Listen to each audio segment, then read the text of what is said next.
So, just to start, just provide a little bit about your journalistic background.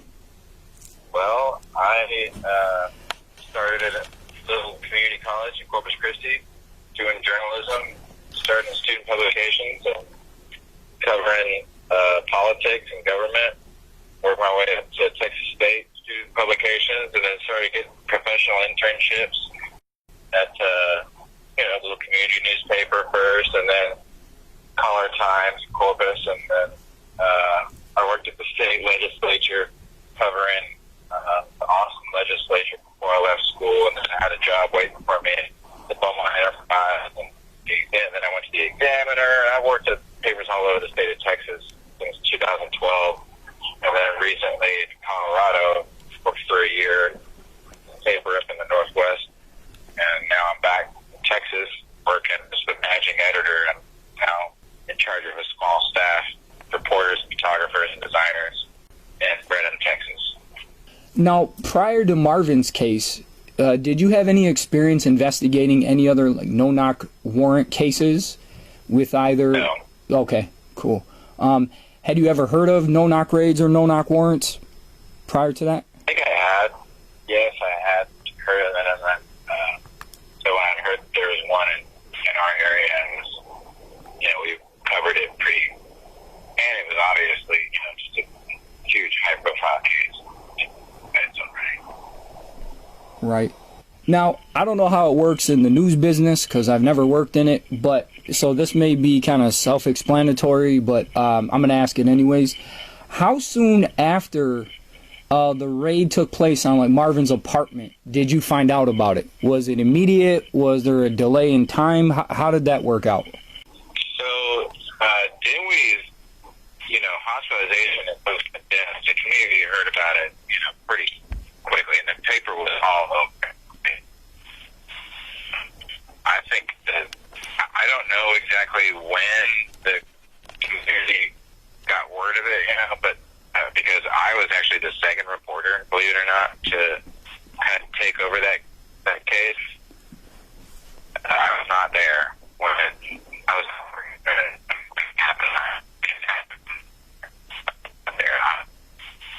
The reporter that took over the case, basically, when the other reporter left the paper. Okay. And what were your initial thoughts based on what you heard? Well, based on my initial thoughts, I thought castle doctrine, and I thought, Second Amendment, the Second Amendment community should be up in arms about all of this, right? What I didn't know was how the legal framework of Texas affected all of that, and, because he's a convicted felon, just the race thing aside, if he's a convicted felon, is that allowed? I don't really know, but on its face value, it really seemed kind of, if they were doing a no-knock and they didn't announce themselves, how is that anything other than a justified shooting if there was a man trying to protect his life and property in Texas? Right. How soon after you heard about the story did you begin to investigate it? Yeah. I think that's... As soon as I had the ability to start writing about it, okay. I wanted to get in there and start writing about it, and I did. Okay. Now, how long after you began to investigate Marvin's case or do research about it did you actually meet Marvin? Probably pretty quick. I basically wrote Marvin. I figured out I needed to get on his approved visitors list, and so I wrote him a letter and asked, hey man, I'm a reporter. Started working as a crime on the crime beat. I'd really like to talk to you about what happened. You'd be willing to be a video conference. That'd be really cool. I have to be, in order for that to happen, I need to be on your approved visitors list. And sure enough, he approved me, and we started meeting. Sometimes it was every week. Sometimes it was 2 or 3 times a week. Wow. I'd just pop in. I was there at the jail every day. Covering the crime, the felony beat. The Killeen area is a really good area to be a crime reporter. Okay, there's always some kind of felonies running its way through the courts. This was the biggest case You know, say by far that me as a crime reporter, I'm in charge of covering. You know, like, you know, it's a capital murder case of a fucking cop. Excuse my French. Right. You know, like, right. And so, like, you have to think, like, as a crime beat reporter, like, this is your most important case. Like, you protect that case too. Like, you take that's something you take very, very seriously. You know, like investigating this and doing it right and that kind of thing. So it's like, you know, that kind of thing that's the biggest, most important case on your docket. You know. Right. Now, what were your impressions of Marvin initially when you met him, and did your opinion of him or impressions change over time? My initial impressions of him was that he was a friendly guy that was really upset and scared and just done with the system. You know what I mean? Didn't trust anybody. Felt totally screwed by everybody that he met. Didn't trust anybody. Was having to take a lot of medication because he's in there depressed. You know, he hasn't got a trial. He's locked up. He hasn't been convicted of anything yet, you know. And so, just a guy in there trying to, you know, who, I think needed a friend. Because he didn't have anybody in the corner. At least he certainly didn't feel that like he did. You know? Right. Right. I think you need a guy. My first impression of him was he's a guy that needs somebody in his corners. Right. Now, what did your conversations entail? What did you guys talk about during your conversations? So, I tried to make a request, you know, of the city and other agencies, so that I had, you know, things to ask him when I went in there. And so I started asking him a lot about the evidence. You know, like, hey, what is the deal with this that they found, and what is the deal with that they found? You know, just trying to get him to explain what he remembers about that night. You know, right. And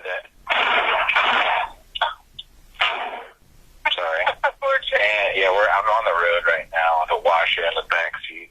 Okay. It's been moving. Yeah, but I moved back to Texas here in the last few weeks, and it's been a wild ride these last few weeks. Right. So bear with me. No, not a problem. No, I appreciate your time. Basically, I think Marvin was talking to me, you know, and he was opening up. He was starting to open up about what he remembers, and, you know, I eventually convinced him, you know, we would talk a little bit about the case, and then I would try and be like, well, what else is going on? You know, what's going on in here? You know, what do you need in here? Is there something I can get you, like some freaking, you want some chips or something? How sick are you? Like, what can I, you know, just like as a friend to try and cheer him up, because you could tell the guy was in a rough situation. Like, mentally, he was not in a good place. Like, he was depressed. You could tell. And, you know, he felt sorry for what he did, and he would say that a lot, you know. He would say that he, you know, maybe he's really sorry about what happened to him, and he feels remorse and sorrow for Dinwiddie's family, you know. He would talk about Dinwiddie's family, and, this fuck, you know, it's totally fucked up what happened. And he feels bad about it. It really gets to him, you know, what happened. Right. But he was he feels framed. He feels like he doesn't even know, he hasn't seen the evidence himself, and now he doesn't even trust the evidence that's going to come out, because he thinks it's going to all be totally you know, not true and framed. And because the evidence has been withheld for the last almost 6 years now. Going on. May it'll be Yep. 6 years. Yep. Jesus fucking Christ. Yeah. That makes me so mad. I'm sorry for cursing like that, and just breaking commandment. I apologize. It's total bullshit, and it makes my blood boil. What's happening to him every day? Yeah, definitely. Now, after meeting Marvin, how long after that did he give you his entire case file? So, yeah, you know, after, it must have been, I don't know, a year, or 6 months or a year. I don't recall exactly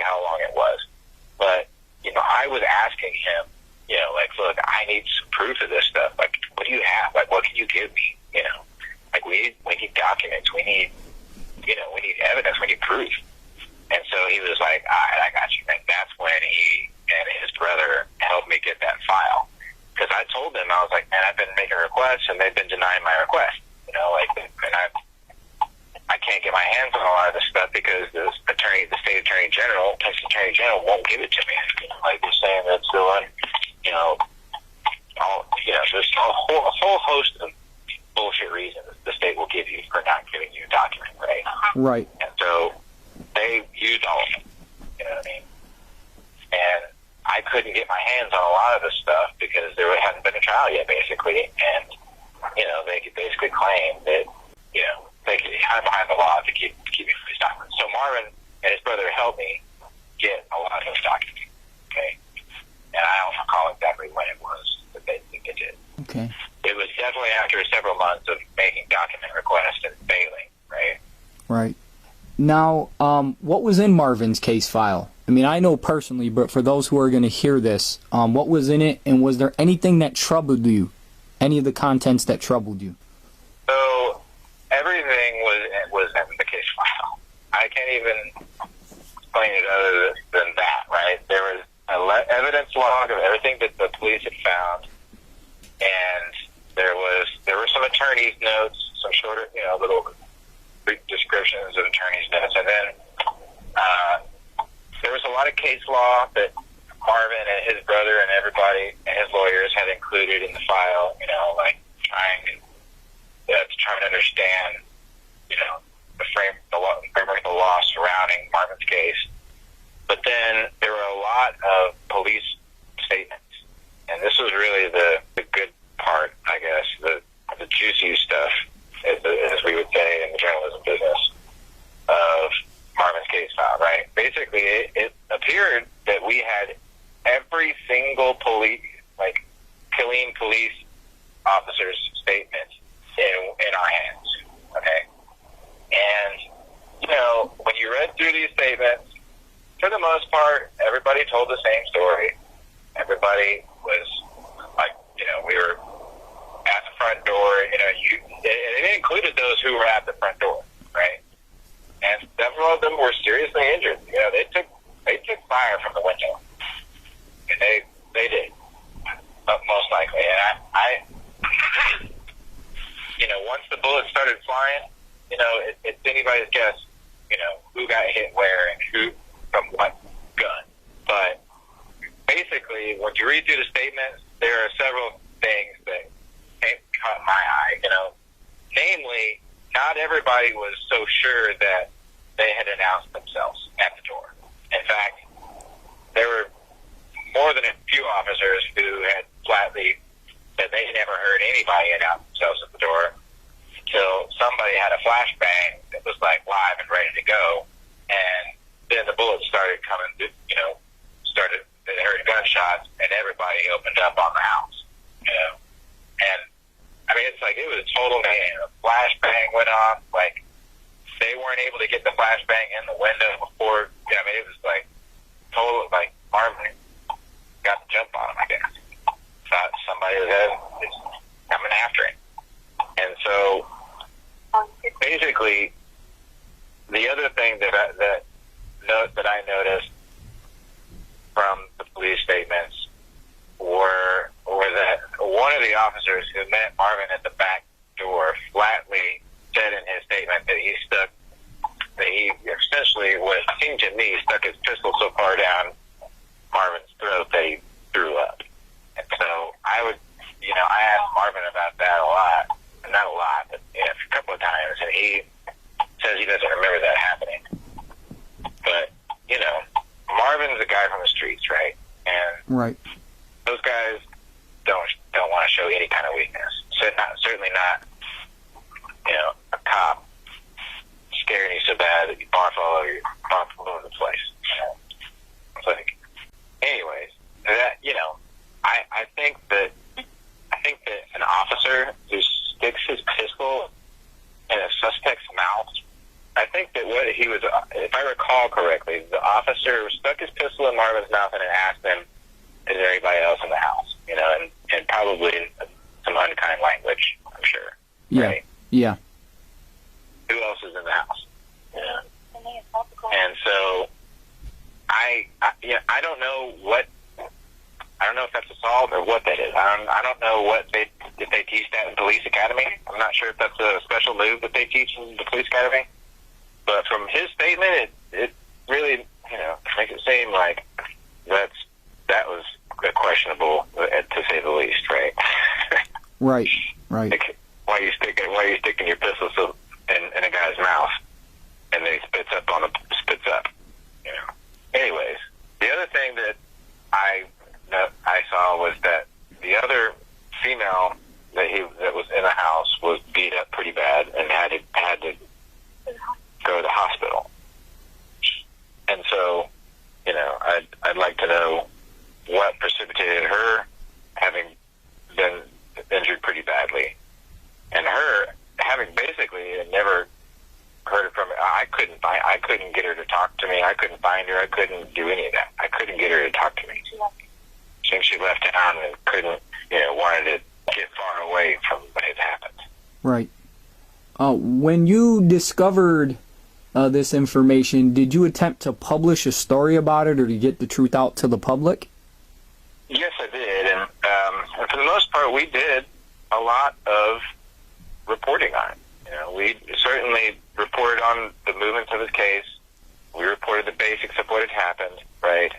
But they did not let me report on what was in the police statements, right? They wanted me to verify the authenticity of these documents, and so I wasn't given the time to do any of that, right? They basically said, we don't want you to even try to verify these documents. We're not interested in doing this story. And I was like, are you kidding me? Yeah.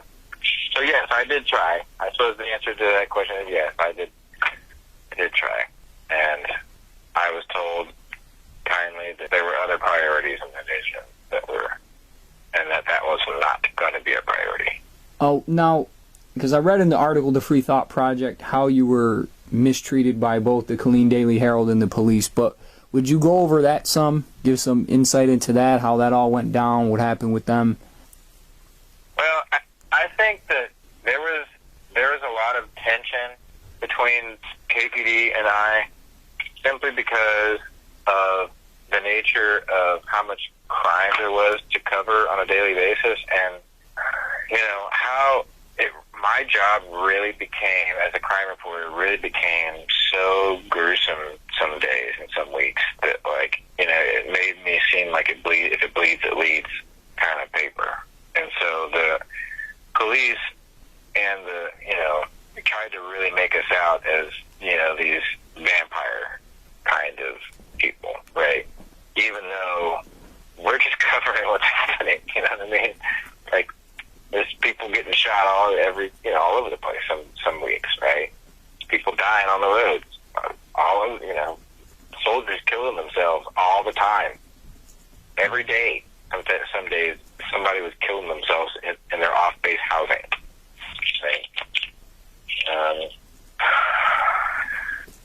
You know, trying to answer your question. Can you ask that question one more time? So, basically, what was the reaction from the Daily Herald and the police department to you mistreatment? Okay. Yeah. Okay, yeah.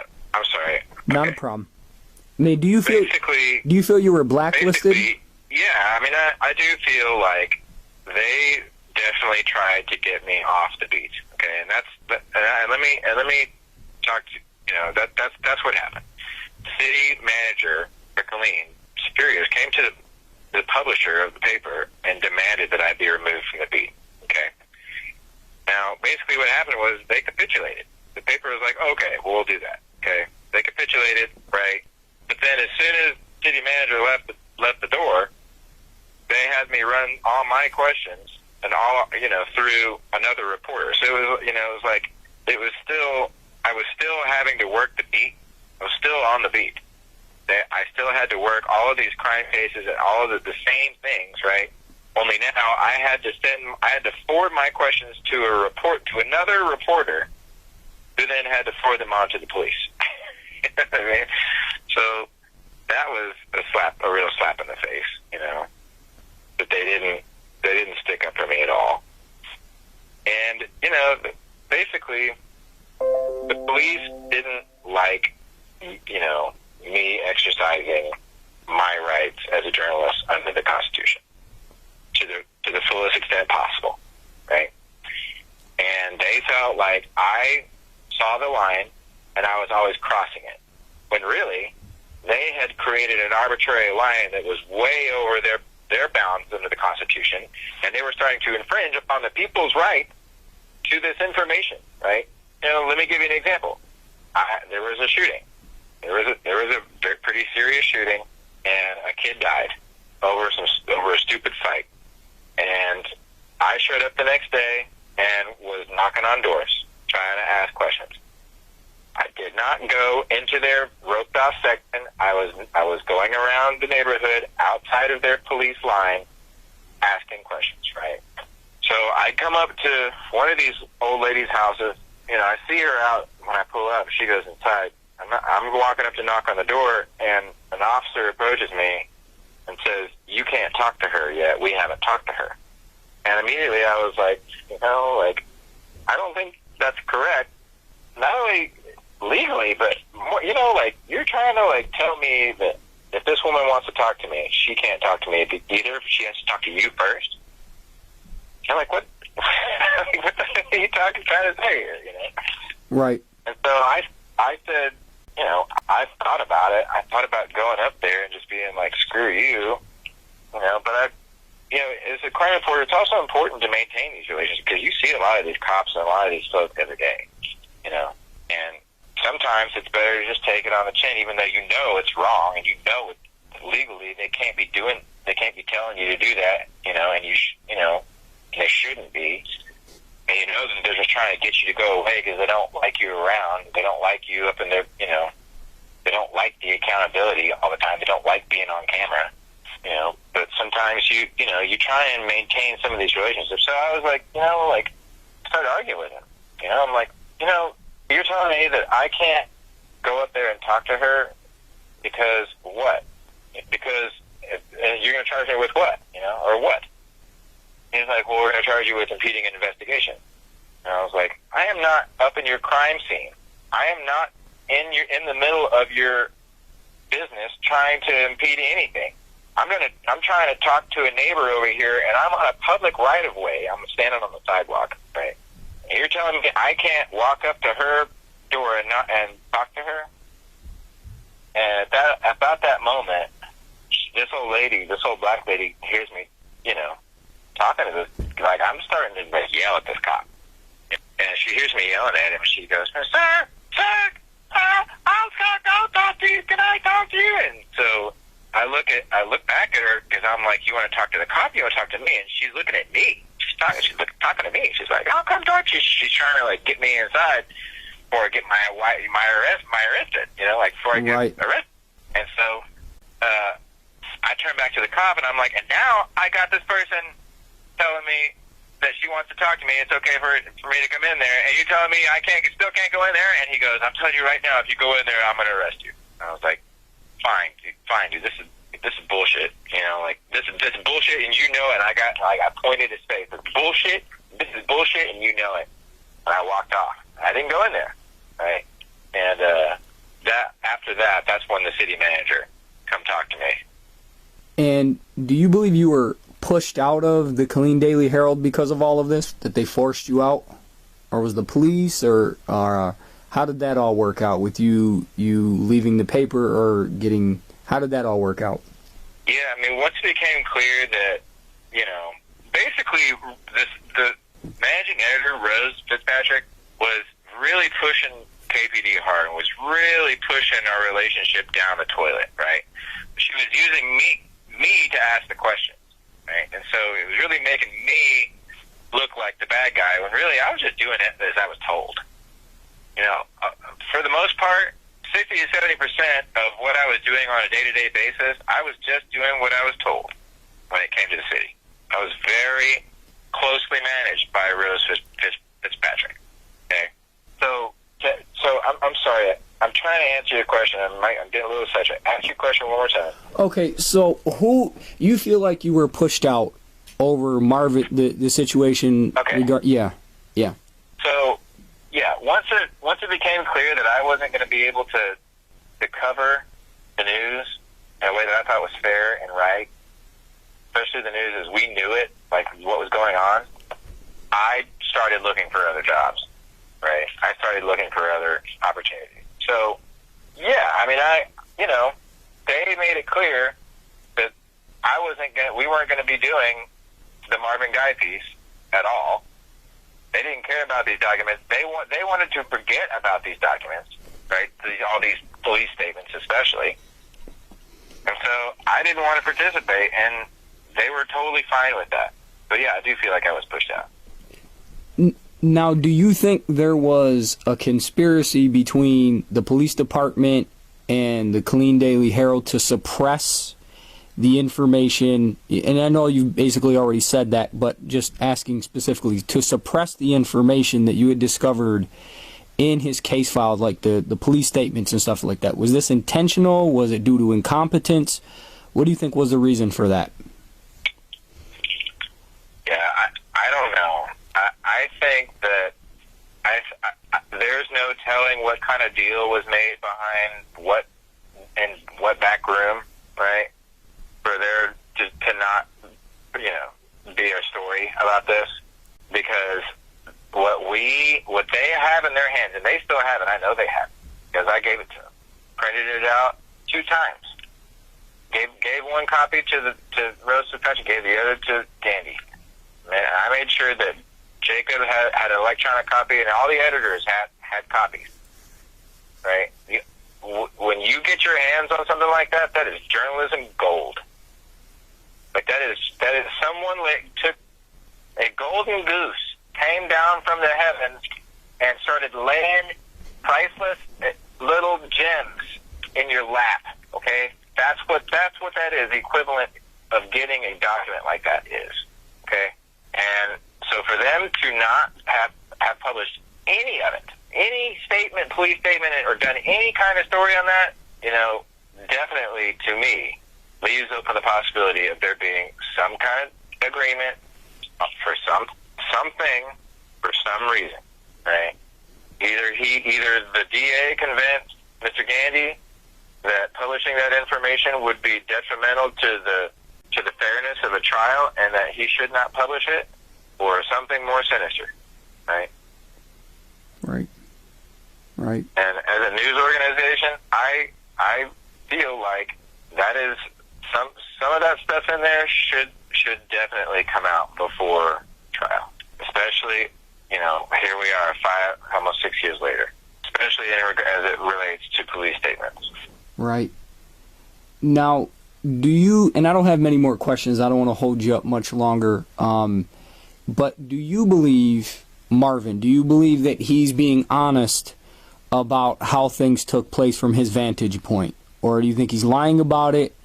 What is your opinion about Marvin and what he told you? Because he told both of us the same thing, I'm assuming. I'm assuming his story hasn't changed in the amount of time that he's been talking about this. So what is your opinion about Marvin, based on what you know about the facts of the case and what you've heard from him? Do you think he's telling the truth, or do you think he's being honest, or what is your opinion about that? I mean, I think that Marvin is a genuine person. I find Marvin to be a genuine person. I don't, as a reporter, I try and stay skeptical about everything and everyone.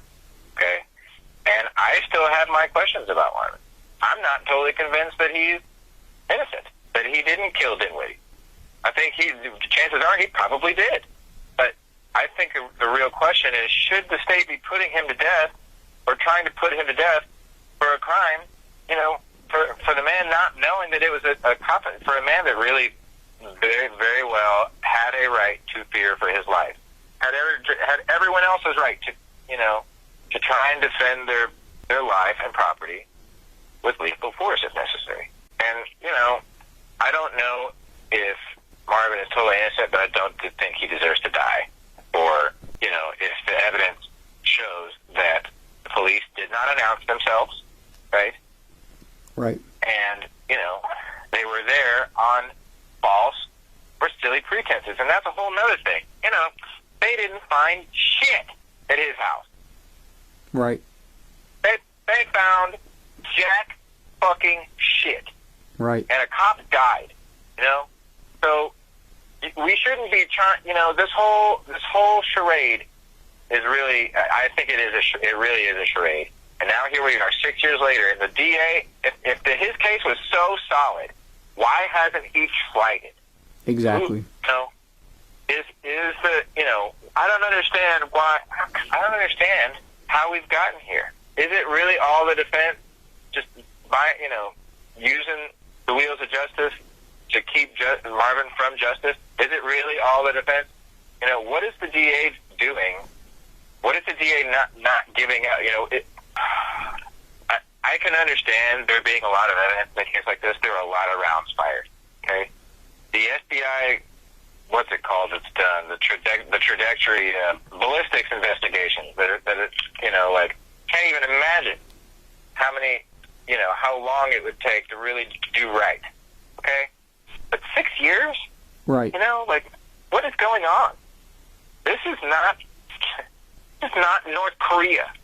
This is the United States of America. And when we have someone that is charged with a crime, we put that person on, and that, the wheels of justice are set in motion, and that person has the right to a trial. Yes. They should not sit in jail for a crime that they have not been convicted of without trial. Right? Right. I cannot believe that I'm yelling at you right now, saying that, and it's 2020. Yeah, absolutely. Now, just a few more. Do you believe that the Castle Doctrine is relevant in this situation? You thought it initially, but do you feel that even more so now based on what you know about the facts of the case, that and even the apparent danger defense? I don't know if you know about that, but let's just stick with the Castle Doctrine. Do you feel even more strongly that that is relevant in this case?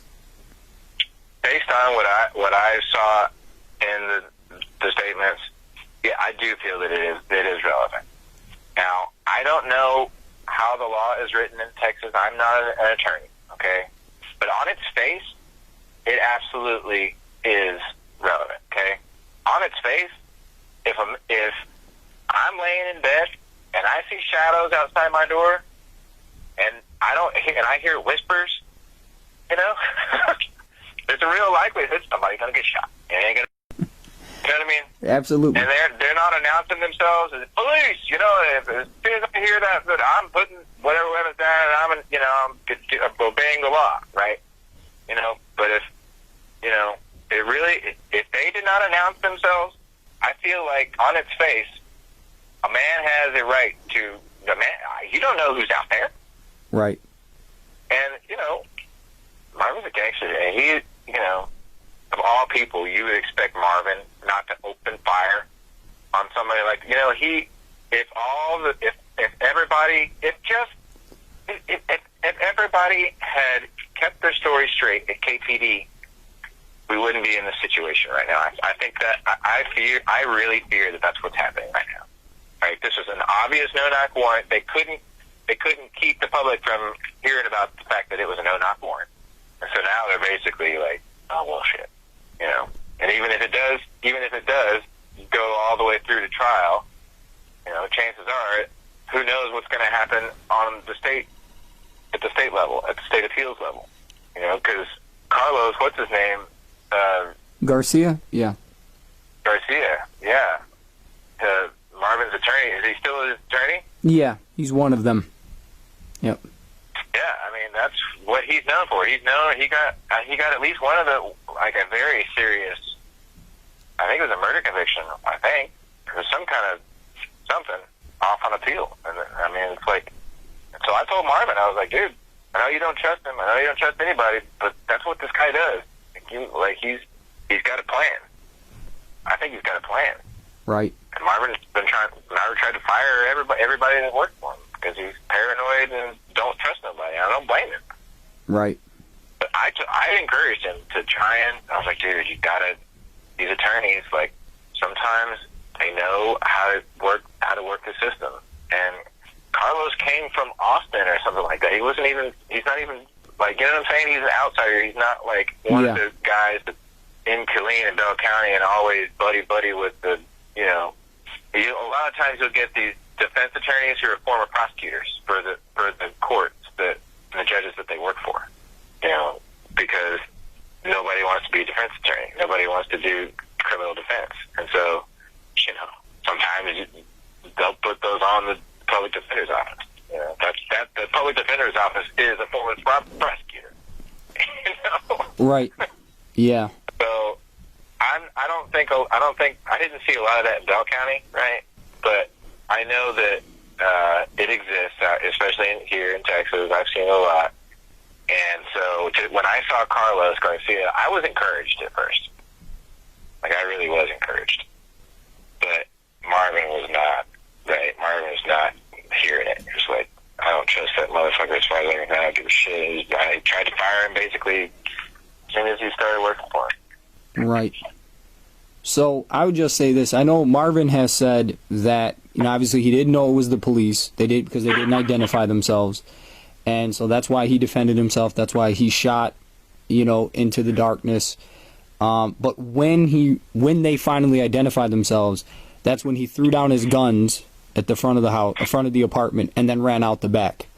And that's when he was accosted. So you believe that's accurate based on, or do you not? You have doubts about it, so you do believe that's an accurate account of what occurred? I just want to get clarification. Yeah. That's what the police statement said, and that's what Marvin told me, and I don't have any reason to believe that anything other than that happened. Right? Right. Okay. He said he did not know that it was the police. Started firing. Once he figured out it was police, he started, I don't know exactly the timeline, if he, figured out it was police and then ran, or just ran out the back, Right. I don't really know. And you do firmly believe, based on what you said, and again, I know it's maybe self-explanatory, but I'm going to ask it anyways, you do firmly believe he's been railroaded by the system, or do you, because you have some doubts, maybe he did, because again, it comes back to the Castle Doctrine in apparent danger when it comes to, even if he killed the officer, there was no premeditation, there was no intent. Based on what I know about it, I don't think there was. And so, man has a right to defend his castle, and if someone feels like they're in apparent danger, they have the right to use lethal force. So but being a felon, right, for a convicted bank robber, does he have the legal right to use lethal force like that? That's the question. I think the answer is he probably doesn't. And right. So it doesn't really matter how we feel on its face, right? It looks like the Catholic doctrine, and it probably should be. But the very fact that he's a convicted felon means that legally he does not have that right. You know what I mean? Right. And so that's really a legal question that I don't know the answer to. Right. Now, do I think he was railroaded? I don't think he was railroaded. I think he was utterly and completely failed by the justice system. Okay. I think if there were some evidence doesn't matter if it would convict him or set him free. All of it needs to be shown to a jury, and a jury needs to decide his guilt or innocence. It has been almost 6 years, and that is an absolute travesty of justice. Whoever's responsible, the defense or the DA or the prosecutors, it doesn't matter, right? The justice system has absolutely and completely failed Marvin in that regard, and that is inexcusable. It is inexcusable that this would allow to have happened. It's almost, for him to sit there in jail for almost 6 years without a trial, someone should be in big trouble for this. Right. But just for that. Right. Yeah. Like, show us the evidence. Show a jury the evidence. What is stopping the wheels of justice? What is grinding them to a halt? Right? Right. Whose fault is it? Let's get to the bottom of that. And I think we may get to the bottom of a lot of what's happened to Marvin. Right. And why. Yeah, because there's been no due process, no right to fair and speedy trial, none of that. He's been denied all of that. Mm-hmm. And why? Yeah, that's the question, right? Why? If the DA's case was so solid, is it the defense? What is Carlos Garcia doing that's stopped this whole process? Is he really drawing it out longer and longer so that everybody has faded memories? The longer you go from a very traumatic event, right? The brain tends to do funny things to your memories and to how you remember things that happen. And so, is Carlos the one that's responsible for this 6 year? Is he really going to take it 6 or 7 years so that these cops, once they get on the stand, he's going to eat them up. He's going to tear them apart, and Marvin very well may walk free. And once he walks free, because he was in there for 5 or 6 years, you know, who knows what kind of settlement he'll be in for sitting in there without a trial. But I foresee this being a total and utter shit show for Bell County. Any way you shake this now, and poor Dinwiddie's family, like Dinwiddie's family too, has been denied justice in this. We got to think about that. Yeah, definitely. Right? Like, oh my God, if that were my son or if that were my brother, it's terrible for them to have to wait this long to see the evidence. So do you think that there's an element of Marvin being scapegoated because of how they fumbled and messed up the whole raid? Or I mean, the raid to me is unconstitutional. I believe no-knock raids are unconstitutional. But do you believe that they're scapegoating him and his criminal record and his color and the fact that he's poor is helping them to be successful with that? Do you think there's any truth to that?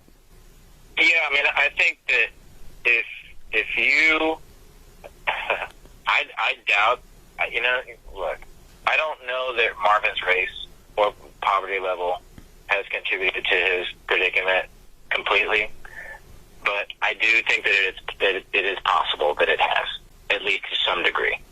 And I think that his poverty most certainly has contributed to his ability to get out of jail for a crime that he has not been convicted of yet. You know, I think that he really tried to get his life together, and he had a girl, and he's going to church with her, and they were going through some problems here and there, you know. They would fight occasionally, but he would still go to church with her. He had a job. He was holding down a full-time job, and when they raided his house, they didn't find shit. I mean, he was like, he just knew somebody was following him. You know, he knew something was up. And he thought that he told me that he thought it was gangsters. He thought that it was some dudes trying to get him, like some dudes trying to kill him. Right. Because he's from the streets, and he thought for sure it was this rival. I think he said it was some kind of Mexican mafia dudes or something like that. I forgot what he told me, but it was some other gang, basically. Like, he thought it was another gang that was there to get him. Right. That's why he opened fire. And then when he saw her, the police, he was just like, oh shit, and that's when he threw down and started running. You know, because the bullets were coming through the house. Like, right. Hail of gunfire, like freaking Swiss cheese. To answer your question, I don't know that race and poverty contributed completely to his predicament and what happened to him and the situation that he's in now. But I think it is definitely possible, right? And I think that if you're a cop in Killeen, you're not going to be sticking up for Marvin guy type. You're not going to be, if you're a police-loving, badge-loving American, back the blue kind of Texan of any kind, right? You're not going to be feeling sorry for no Marvin guy. Absolutely, right? Yeah. You know, and I don't know that race has anything to do with that, you know, but certainly his race and the color of his skin certainly has not helped his situation. Absolutely. At the very least, it has hurt him. It's been a detriment, for sure. You know what I mean? You know what I mean? Yeah. I mean, it's a horrible situation, and I'm doing everything I can to fight for justice for him. I'm not going to give up, even if when there is a trial, and if he is convicted, I'll continue to fight. My goal right now is I really want to work on, banning no-knock raids, because just doing research on them, it's just terrible. The not just the loss of life, both civilian and police, but also the destruction of property, traumatizing of people that aren't even involved in the situation, children and old people. And the police oftentimes go to the wrong house. They don't even go to the right address. And when they do, like in Marvin's case, they don't find anything. So they do go through all of that for no reason at all. And it's just, to me, in all the lawsuits, and it's just a crap show, like you said. And it's so I do appreciate the time that you took. It's almost an hour here. Do you have any final words that you'd like to say? You know, any final words that you want to say in general, and also to Marvin, because I can play your words to him, you know, when he and I talk again. So I'll leave it at that. Whatever else you'd like to say. Yeah, look, I tried to help Marvin, you know, and I had to stop journalism for a good while, and I had to leave that area, you know, because it was, you know, after the paper came after me, you know, when I talked to the Free Thought Project. The Free Thought Project was not kind to the paper or to Killeen Police, and so the paper really said that I leaked evidence, you know. Like, I didn't leak evidence. I got this stuff from the source, right? This is stuff that the public needs to see. So that was really disheartening, and I feel like sometimes I should have resigned, and sometimes I should have, you know, done more. You know, at the end of the day, I knew that job was melting down, and that, you know, if that was how they were going to respond to stories like this, I did not want to work there. And so sometimes I do feel a lot of guilt for leaving communities and for leaving Marvin there while I went and continued my career, and to pay, you know, to pay the bills, so I could continue to pay the bills and I could continue my freedom. You know, it's like I, you know, had a lot of, and have had a lot of freedom while Marvin sits jailed, and his freedom has been taken away for a crime that he has not been convicted of. And that really eats at me.